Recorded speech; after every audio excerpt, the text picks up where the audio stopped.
Bonjour à tous et bienvenue dans cette nouvelle vidéo dans laquelle nous allons étudier le service de gestion du temps dans le système d'exploitation MicroCOS2.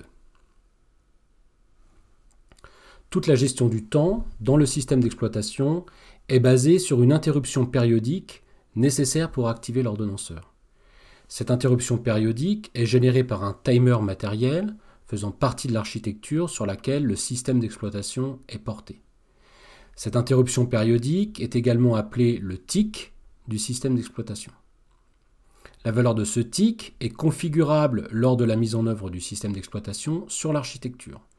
Il a une durée qui est de 10 millisecondes par défaut dans la plupart des architectures, mais peut être augmentée ou diminuée en fonction des contraintes de l'application.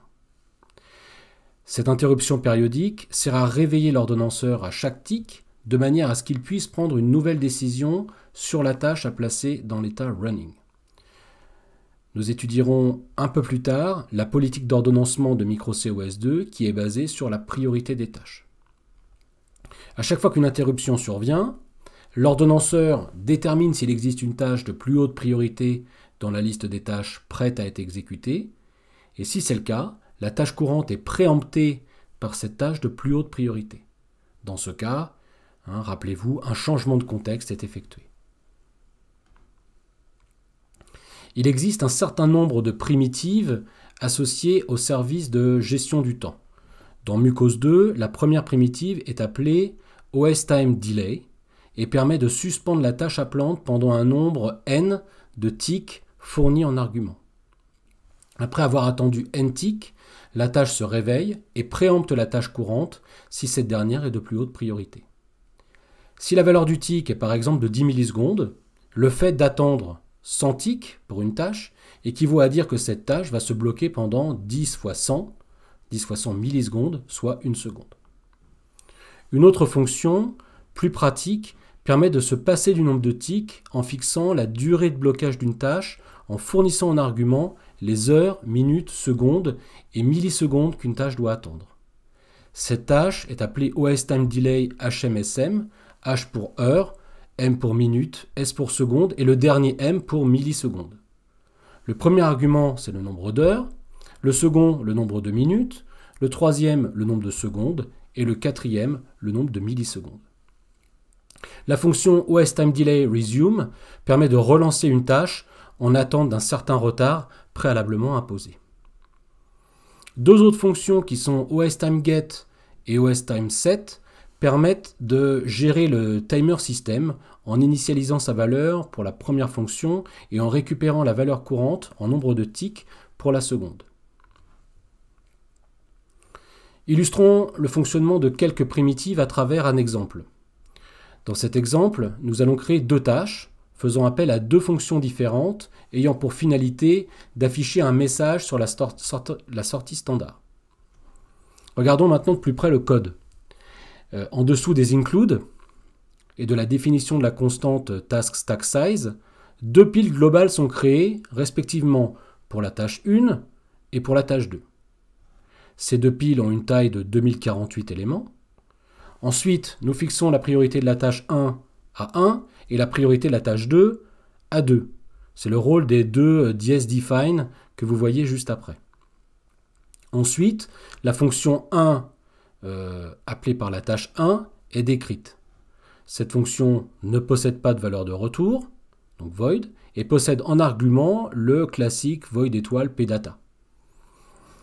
La fonction entre ensuite dans une boucle infinie qui consiste à afficher la chaîne de caractères, ici hello from task 1. Ensuite, l'appel à OSTimeDelay HMSM aura pour conséquence de bloquer la tâche pendant 0 heure, 0 minute, 3 secondes ici et 0 millisecondes. Après ces 3 secondes, la tâche sera à nouveau opérationnelle et replacée dans la liste des tâches prêtes à être exécutées. La tâche 2, qui va exécuter la fonction 2, que vous voyez ici, est pratiquement la même que la tâche 1. La seule différence est que la fonction 2 va afficher la chaîne de caractères hello from task 2 avant de se mettre en attente pendant 3 secondes. La fonction principale consiste donc à créer les deux tâches exécutant respectivement fonction 1 et fonction 2, en passant en argument les piles des tâches, ainsi que leur priorité. L'ordonnanceur sera ensuite lancé grâce à l'appel à la fonction OSStart. Cette fonction elle est très importante et il ne faudra pas l'oublier dans votre application. Regardons maintenant ce qui se passe au niveau de l'exécution. Nous avons représenté sur la figure les trois états, Ready, Running et Waiting, dans lesquels les tâches vont successivement se retrouver. Lors de la création des deux tâches, Task 1 et 2, les tâches vont se retrouver dans la liste des tâches Ready et seront classées suivant leur ordre de priorité, c'est-à-dire tâche 1 d'abord et tâche 2 ensuite. En haut à droite de l'écran est représenté le diagramme de Gantt qui va vous permettre de suivre l'exécution des deux tâches au cours du temps. La première étape est déterminée par l'ordonnanceur qui choisit de prélever la tâche de plus haute priorité et de la passer dans l'état Running. Il s'agit du coup de la tâche 1. Cette dernière va donc exécuter le code de la fonction 1, entrer dans la boucle infinie et exécuter la fonction printf pour afficher la chaîne de caractères Hello from task 1 sur la sortie standard. La durée d'exécution de la tâche 1 correspond globalement à la durée d'exécution de la fonction printf en l'occurrence. Ensuite, la fonction va exécuter la primitive OSTimeDelay HMSM et bloquer la tâche pendant 3 secondes. Cela signifie que la tâche 1 ne pourra pas être choisie par l'ordonnanceur pendant au moins 3 secondes. Ceci est représenté par les 3 rectangles rouges que vous voyez sur le diagramme de Gantt. Alors faites bien attention ici. Les 3 secondes que l'on mentionne correspondent à une durée minimale de blocage de la tâche. Ça signifie qu'au bout de 3 secondes, la tâche sera à nouveau disponible dans la liste des tâches Ready, mais ça ne veut pas dire qu'elle sera choisie par l'ordonnanceur directement. Tout dépendra de sa priorité. La tâche 1 étant bloquée, l'ordonnanceur va donc décider de prélever la seule tâche qui reste dans l'état Ready, à savoir la tâche 2. Cette dernière va donc exécuter le code de la fonction 2 en affichant sur la sortie standard la chaîne de caractères Hello from task 2. Finalement, comme pour la tâche 1, la tâche 2 va faire appel à la primitive OSTimeDelay HMSM, ce qui aura pour conséquence de bloquer la tâche et de la passer dans l'état Waiting. Cette tâche se bloquera également pour une durée de 3 secondes, durée pendant laquelle elle restera dans l'état Waiting. À l'issue de ces 3 secondes, elle reviendra à nouveau dans la liste des tâches Ready. Les deux tâches étant maintenant bloquées, il faut attendre 3 secondes pour que la tâche 1 se débloque, qu'elle retourne dans la liste des tâches Ready et qu'elle soit à nouveau choisie par l'ordonnanceur pour s'exécuter. C'est ce qui se passe sur cette diapositive. Nous voyons que la tâche 1 s'exécute à nouveau, donc va donc afficher Hello from task 1 à nouveau et se bloquer encore pendant 3 secondes. Pendant ce temps-là, la tâche 2 aura également attendu ces 3 secondes et sera à nouveau débloquée et exécutée. Et le process se répétera comme ça, indéfiniment. Finalement, le résultat que nous obtiendrons à l'écran est celui-ci. Dans un premier temps, les deux chaînes de caractères Hello from task 1 et Hello from task 2 vont pratiquement s'exécuter simultanément. Environ 3 secondes plus tard, ces chaînes de caractères vont s'afficher à nouveau en prenant en compte le temps de blocage des tâches imposé par la fonction OSTimeDelay HMSM.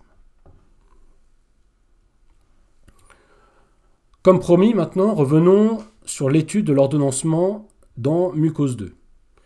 Pour rappel, l'ordonnanceur évalue à chaque tic d'horloge quelle tâche doit être exécutée. Rappelez-vous que les tâches sont toutes stockées dans une file d'attente en fonction de leur priorité.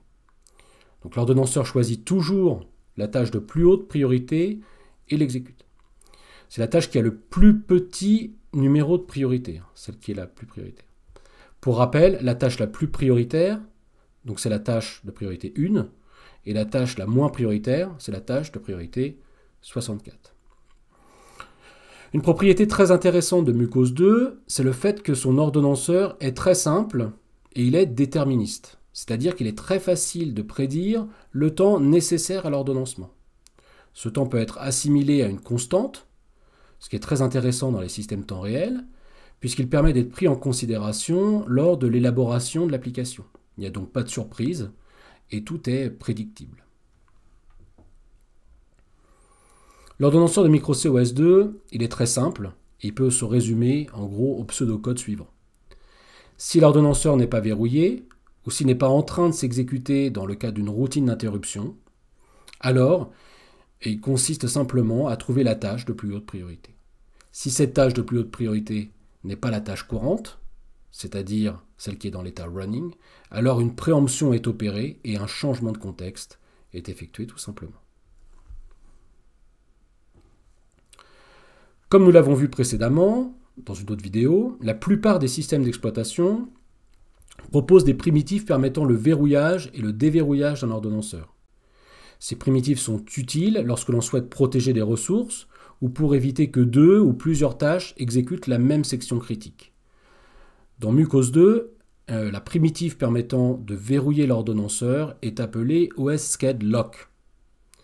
Son rôle consiste à empêcher les tâches de plus haute priorité d'être ordonnancées et donc de préempter la tâche courante, qui elle est de plus faible priorité.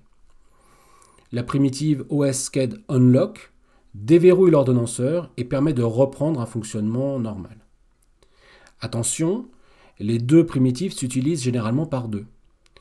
C'est logique parce qu'avant de déverrouiller l'ordonnanceur, il faut l'avoir verrouillé au préalable.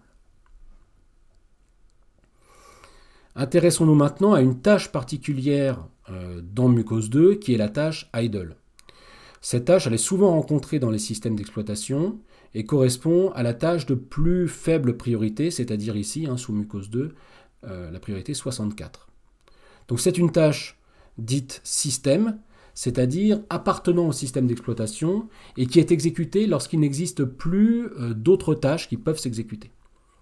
Notez bien que cette dernière tâche ne peut pas être ni détruite, ni suspendue.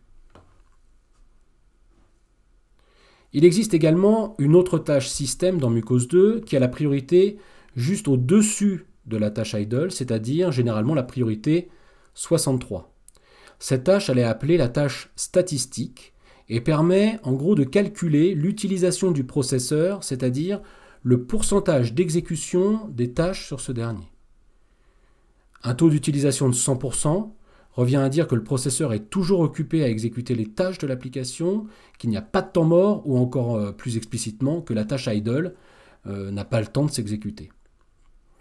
Un taux d'utilisation de 40% reviendrait à dire que la tâche idle s'exécute pendant 100 moins 40, c'est-à-dire 60% du temps. Le taux d'utilisation du processeur en pourcentage est exprimé par la formule suivante. Donc OS CPU usage est égal à 100 fois 1 moins OS idle counter sur OS idle counter max, où OS idle counter représente le nombre de ticks d'exécution de la tâche idle pendant une seconde, et OS idle counter max représente le nombre de ticks maximum que peut prendre une tâche s'exécutant pendant une seconde. Donc notez aussi que cette tâche statistique, elle est exécutée à chaque seconde. Illustrons maintenant le fonctionnement de la tâche idle. Pour ce faire, reprenons l'exemple précédent qui consistait à exécuter deux tâches de priorité respective 1 et 2. Cette fois, nous avons modifié légèrement le code des tâches afin qu'elles puissent exécuter une fonction que l'on a appelée ici f qui doit s'exécuter pendant une seconde. Par exemple, dans le cas de la tâche 1, nous voyons que la fonction f va s'exécuter deux fois, c'est-à-dire que la tâche 1 s'exécutera pendant 2 secondes avant d'appeler la primitive OSTimeDelay HMSM et se bloquer pendant 3 secondes. La tâche 2, quant à elle, que vous voyez ici, elle fera appel seulement une fois à la fonction f, c'est-à-dire que son temps d'exécution sera d'1 seconde avant de se bloquer. La fonction principale n'a pas changé et consiste simplement à créer les deux tâches en leur fournissant leurs piles associées et les priorités. Le résultat de l'exécution des tâches est fourni sur le diagramme de Gantt suivant. Nous voyons bien que la première tâche à s'exécuter est la tâche 1, qui est la plus prioritaire. Cette tâche va s'exécuter pendant 2 secondes avant de se bloquer pour une durée de 3 secondes. AT égale 2, c'est la tâche task 2 qui va commencer son exécution pendant 1 seconde. Et elle va se bloquer ensuite pendant 3 secondes. Ce que l'on peut voir ici, c'est qu'à t égale 3, plus aucune tâche ne peut s'exécuter, qu'on est ici. Et c'est donc la tâche idle qui s'exécutera jusqu'à ce qu'elle soit préemptée par la tâche 1 qui aura fini d'attendre ces 3 secondes. C'est ce qu'on voit ici. À ce moment-là, la tâche 1 s'exécutera à nouveau pendant 2 secondes et se bloquera encore une fois. Notez que la tâche 2 est en fait obligée d'attendre 4 secondes avant de s'exécuter à nouveau parce qu'elle est préemptée par une tâche de plus haute priorité qui est la tâche 1. Et le processus continuera indéfiniment. Donc voilà pour la description du service de gestion de temps dans Mucos 2. Merci d'avoir regardé cette vidéo et je vous dis à très bientôt.